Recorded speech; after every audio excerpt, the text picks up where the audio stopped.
Dan ciri yang berikutnya itu maju itu melalui pendidikan. Waktu itu kalau S1 saja, insinyur, doktorandus, SH itu sudah akan mengharumkan nama keluarga, seluruh keluarga, bahkan seluruh kampung dan seluruh kecamatan itu.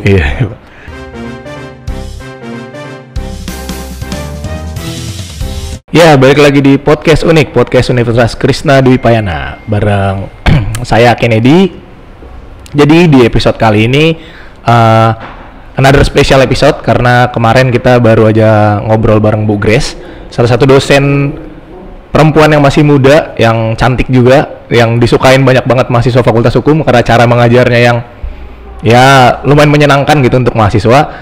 Sekarang kita juga kedatangan lagi tamu-tamu yang spesial gitu. Prof. Bomer dan juga Dr. Partogi, Pak. Gimana Pak kabarnya? Sehat? Sehat. Oke, sedikit bacain aja nih ya, supaya namanya lengkap gitu, takut nanti namanya kurang. Profesor Dr. H. Bomer Pasaribu, SH, SE, MS. Kalau boleh tahu H-nya nih apa Pak? Haji? Iya. Oh, Dr. Haji Bomer Pasaribu, SH, SE, MS. Kirain singkatan nama gitu Pak. Sama Dr. Partogi Sawalwan Samosir, SPD, MM. Oke. Gimana Pak? Sehat ya? Sehat.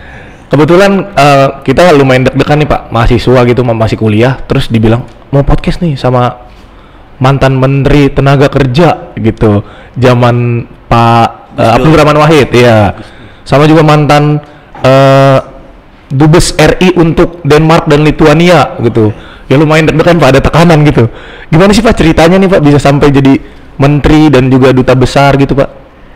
Jadi saya lahir di kampung, di Tapanuli Selatan, di Padang Selimpuan. Tetapi ada sebetulnya ambisi orang Batak itu harus maju, itu yang salah satu ciri itu. Dan ciri yang berikutnya itu maju itu melalui pendidikan. Waktu itu kalau S1 saja, insinyur, doktorandus, SH itu sudah akan mengharumkan nama keluarga, seluruh keluarga, bahkan seluruh kampung dan seluruh kecamatan itu. Maka sesudah saya belajar sampai SMA Selimpuan, langsung lanjut ke Medan. Studi di Medan di USU. Ya, tapi memang ada di USU-nya juga terjadilah G30 SPKI. Seluruh mahasiswa yang terlibat di dalam gerakan-gerakan anti komunis itu masuk dalam Kesatuan Aksi Mahasiswa. Pak. Ya di situ kita berpolitik, sehingga agak terlantar sebetulnya dunia pendidikan kita. Marah orang tua, di stop itu belanja. Jadi oleh karena itu apa boleh buat, saya harus kerja demi sekolah. Jadi saya harus kerja di bank, sekretaris, tapi juga sambil belajar kuliah sarjana hukum dapat.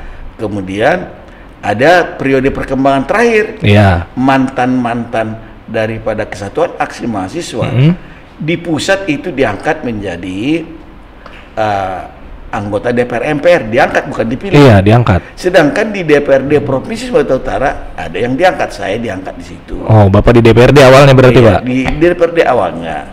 Jadi saya menjadi 3 kaki. Satu, tetap di bank.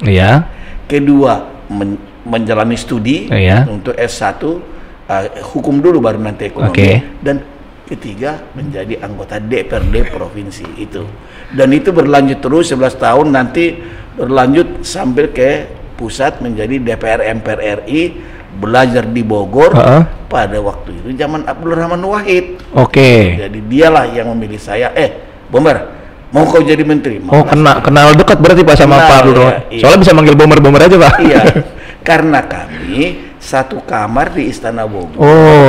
Pada waktu ada penataran untuk menjadi Manggala BP7. Jadi apa selama itu, Pak? Badan Penyelenggaraan Pembinaan dan Pengamalan Pancasila. Zaman Pak Harto. Jadi kita tinggal di Istana Bogor. Kami satu kamar di Istana Bogor itu selama 45 hari belajar untuk menjadi Manggala BP7. Tahu-tahu saya sudah tamat dari situ, jadi BP7, dia diangkat terpilih jadi anggota, dia dipilih menjadi presiden. Saya sebetulnya juga sudah DPR di DPR MPR waktu itu. RI ya Pak? DPR. RI. Jadi dia mau lihat siapa anggota daripada teman dia, anggota DPR ini menjadi cocok. Nanti saya dipanggil jadi menteri lah saya ini. Oke. Jadi sederhana aja sebetulnya. Lumayan ini juga Pak perjuangannya Pak. Iya. Nah, untuk Pak Partogi gimana Pak rasanya kerja sama mantan menteri Pak? Waduh, ini luar biasa ya, sepertinya suatu anugerah dalam kehidupan saya ya. Mulai sebetulnya dengan beliau ini saya sudah punya satu ikatan sebelumnya, karena beliau ini adalah pembimbing dan penguji saya waktu S3 di IPB ya. Penguji S3 lagi Pak. Kemudian secara tidak kemudian saya melanjutkan karir saya, memang saya banyak di praktisi ya, saya bekerja di salah satu perusahaan swasta di mana saya berbagai bagian saya jalani, terakhir adalah bagian pengembangan SDM. Kemudian sambil saya mengajar, mulai dari IPB, di Pakuan, di UKI, dan terakhir saya ketemu beliau, bahkan saya jadi ketemu lagi dengan beliau, bahkan sekarang jadi bos di tempat saya begitu. Itu luar biasa. Kalau boleh tahu Pak, Bapak berdua udah berapa lama nih Pak ngajar di Unkris? Kalau saya sesudah saya dari Medan jadi dosen tahun 1981, terpilih menjadi anggota DPR MPR RI di pusat pada tahun 82, langsung menjadi dosen. Kemudian di waktu itu bukan di sini, di Said Naum waktu itu, sambil kuliah di IPB Bogor, ambil master, sambil terus DPR MPR. Jadi kalau dihitung dari sejak 82 sampai sekarang 40 tahun jadi dosen. Terus tapi juga dosen di IPB Bogor, dosen di USU dan di berbagai tempat, di mana saat saya jadi menteri pun saya tetap mengajar, baik di Bogor maupun di sini. Saya bolak-balik itu Pak berarti. Yang tidak bisa mengajar hanya waktu saya jadi duta besar karena harus di Eropa. Tapi begitu pulang ngajar lagi. Jadi saya udah memperoleh banyak sekali ya, baik di USU, di PB maupun tempat lain, baik S1 apalagi S2, S3 sudah banyak yang menjadi lulusan dari kita. Dan sebetulnya Partogi Samosir ini adalah salah seorang pada waktu saya mengajar di PB. Salah seorang murid ya Pak? Ya betul. Oke, bentar kita break dulu Pak, ada azan. Oke, maaf tadi kita break azan sebentar. Kita lanjut lagi. Oke Pak, setelah mengajar dari tahun 82 sampai sekarang 40 tahun Pak. Setengah lah, baru setengah umur saya. Setengah umur saya. Gimana Pak suka dukanya menghadapi mengajar nih Pak? Mahasiswanya beda generasi, semuanya beda cara, harus dinamis berarti kan Pak? Gimana nih Pak suka dukanya sebagai dosen? Jadi memang banyak benar masalah yang kita hadapi dalam mengajar itu, tapi ada satu hal, suka duka itu menjadi bahagian dari kebahagiaan kita. Karena pertama kampus, waktu saya mengajar pertama di sini dulu, bukan di sini, tapi di Said Naum, dan saya tahulah kondisi di Tanah Abang itu kan betapa sulitnya, dan mahasiswanya banyak yang bekerja sehingga kita ambil malam. Bayangkan saya waktu itu 2 lagi harus kuliah di Bogor, harus di DPR MPR, dan malam harus mengajar. Nah, dan karena mahasiswa ini berbagai macam latar belakang, ada yang senior, ada yang junior, waktu kita bimbing itu juga bermacam-macam. Tapi satu hal yang juga kita sangat hayati, itu kalau ada mahasiswa yang kesulitan membayar uang kuliahnya. Kenapa tuh Pak? Ya uang kuliahnya kan, kan pegawai, karena itu sehingga kadangkala kita harus turun tangan untuk membantu dia, bukan hanya dalam mata pelajaran, tapi juga dalam mengatasi masalah ekonominya. Karena kita sangat sayang. Dan itu berlangsung sampai sekarang. Di belakangan ini, di sini ada mahasiswa yang terancam dia akan berhenti. Sesudah saya tahu itu dia akan berhenti, saya bilang, kenapa berhenti? Biaya. Biaya. Bapaknya diberhentikan dari kantor, ibunya sakit, dia sendiri harus membiayai kuliah-kuliahnya, tidak mampu. Padahal dia sudah di bagian akhir semester. Jadi saya bilang, berapa? Akhirnya saya tanya, waktu itu Pak dekannya masih Pak Arto, nah bisa lah dipotong separuh. Setelah dipotong separuh, saya bilang oke, kasih nomor rekeningmu, nanti akan saya kirim. Ikut dikirim rekeningnya, dia udah selesai. Berarti Bapak yang handle semuanya tuh? Tidak banyak sebetulnya, karena dia hanya sudah di ujung. Tapi tidak boleh dia berhenti, karena kita sayang sekali. Anaknya kebetulan pintar gitu. Tapi saya sampai begitu menghayatinya, saya nggak tahu namanya yang paling sekarang, lupakan aja. Tapi kalau gitu kasih nomor rekening, nanti saya store ke sana, store nggak banyak sebetulnya. Tapi dia selamanya bakal inget Pak sama Bapak. Iya, selamanya bakal inget karena pernah dibantu. Apakah pernah berkaca gitu Pak? Karena Bapak dulu kuliah sempat di-cut juga uang kuliahnya. Karena sebetulnya saya rasakan pengalaman saya semangat belajarnya sangat tinggi, biaya nggak ada, harus kerja. Dia saya lihat nilainya bagus, kan penugasannya bagus, semangat belajarnya tinggi. Tapi ada kesulitan karena orang tuanya kondisi lah Pak, di PHK kondisi. Saya Pak harus akan berhenti dulu. Kenapa? Tidak ada biaya. Itu tekanan semua. Saya cek, saya lapor ke Pak Dekan. Sudahlah, kita potong 25%, dikurangi sehingga sisanya itu yang masih harus diselesaikan, tidak terlalu berat. Saya bilang kamu harus belajar, kasih nomor rekeningmu, saya kirim ke situ belajar. Siapa tahu nonton nih Pak orangnya kan Pak? Juga. Siapa tahu orangnya nonton, boleh komen gitu. Tapi sudah lulus dia. Iya, sudah lulus Pak. Siapa tahu kan nonton, pernah dibantu sama Prof Bomer gitu. Oke Pak. Ngomong-ngomong soal kuliah nih Pak. Ini kan alasan kita podcast nih pasti. Adalah Magister Manajemen. S2 dari Fakultas Ekonomi. Yang kenapa sih Pak? Saya nanya Pak Partogi deh. Kenapa sih Pak kita harus kuliah di MM Unkris? Sebagai salah satu program studi di Fakultas Ekonomi Universitas Krishna Dwi Payana,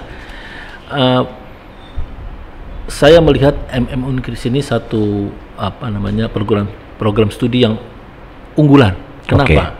Karena saya melihat kenapa saya juga senang bergabung di sini dari pengalaman saya sebelumnya mengajar di beberapa tempat sehingga saya di sini. Karena saya lihat satu Unkris ini menghasilkan, terutama MM menghasilkan alumni yang luar biasa. Contohnya Pak? Luar biasa, bahkan nih alumninya pejabat gubernur sekarang ini yang Pak Heru itu adalah alumni dari MM Unkris. MM Unkris. Kasat, MM Unkris, Kasal, MM Unkris, dan banyak sekali pejabat-pejabat sekarang. Direktur.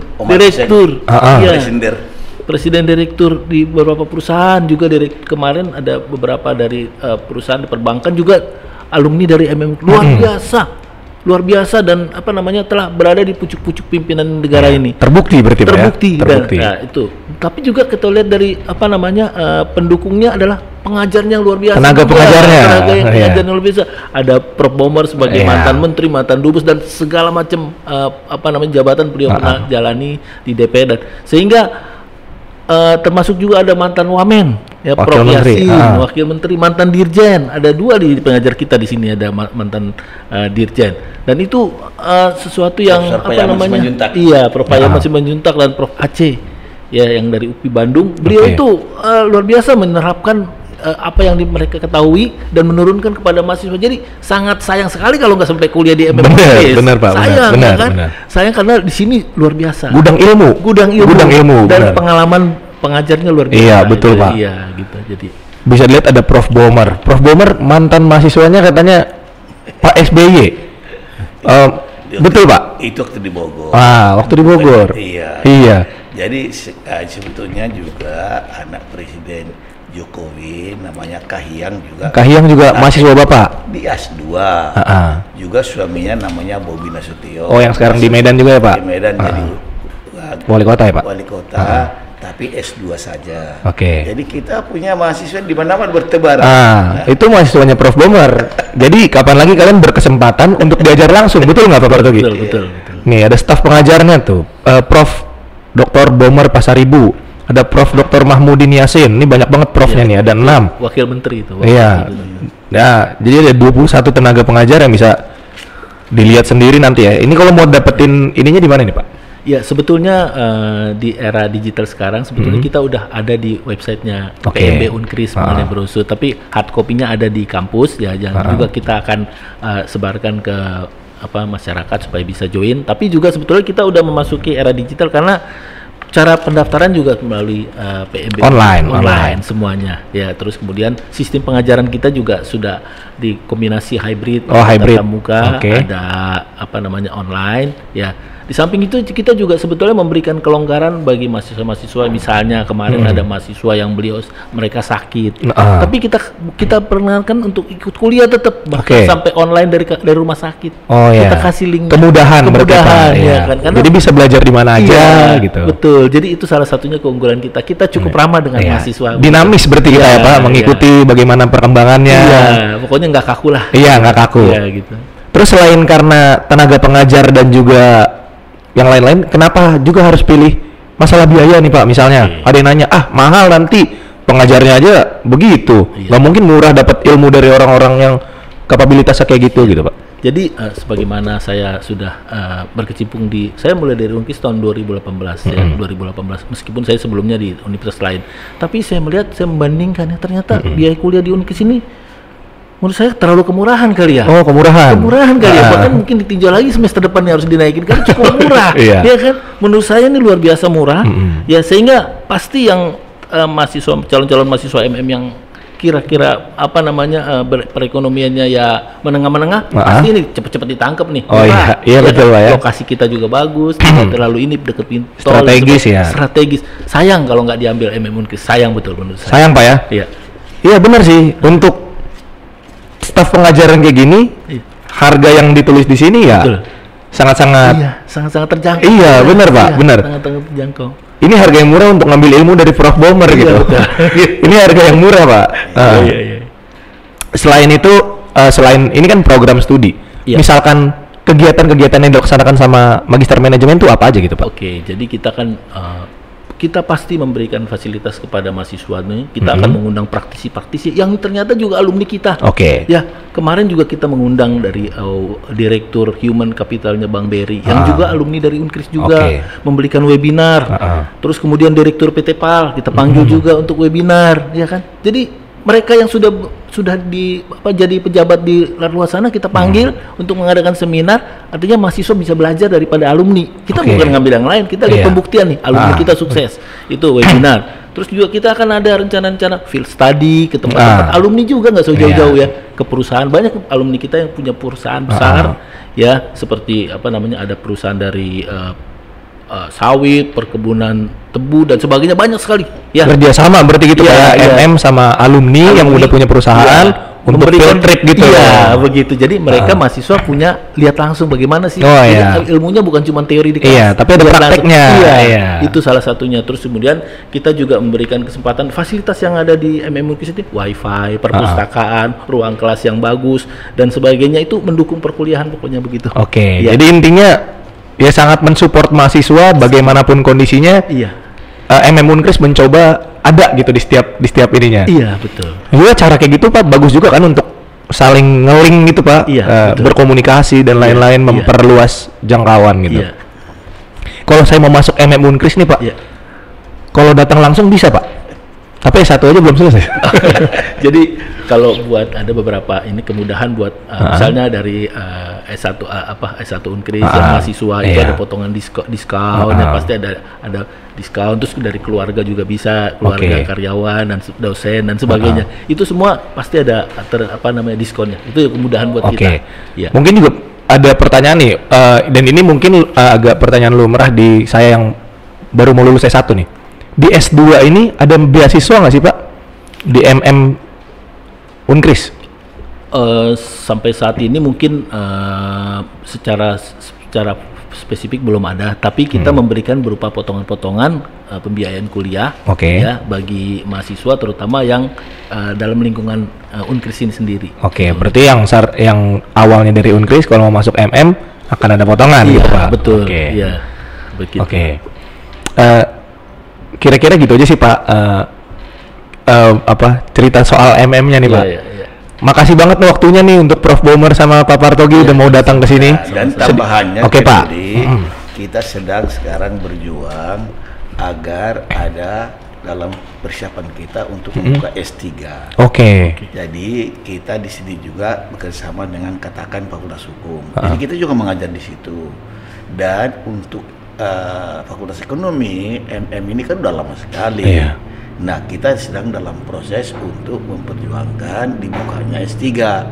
Dan kalau S3 ini kita buka, kawan-kawan yang lulusan MM itu, yang Pak Partogi katakan itu, kita sudah bina untuk langsung mendaftar dengan berbagai kemudahan, akses dan lain-lain. Mudah-mudahan lah, jadi tidak terlalu lama S3 kita akan keluar. Amin Pak, secepatnya, harus secepatnya, supaya bisa menyusul fakultas yang udah ada S3-nya, gitu Pak. Sedikit aja sih Pak, pesan terutama dari Pak Prof. Bomer untuk generasi muda lah Pak. Nah, sedikit Pak, boleh Pak. Jadi pesan kami kepada kaum muda ini, sekaranglah waktunya untuk memasuki revolusi perubahan industri 4.0 atau di Eropa kadang sudah 5.0 itu, di mana inti dari semua itu di dalam menyelesaikan hidup itu haruslah berbasis pengetahuan yang baik dan pengetahuan itu kompetensi. Jadi artinya yang sekarang ini revolusi di dalam dunia pendidikan dan pelatihan pun namanya revolusi education 3.0. Dan bagi kaum muda, khususnya kaum milenial dan centennial, peluang sekarang paling terbuka untuk menjadi pembelajar yang mencapai karir setinggi-tingginya, tapi tidak bisa tidak melalui proses pembelajaran.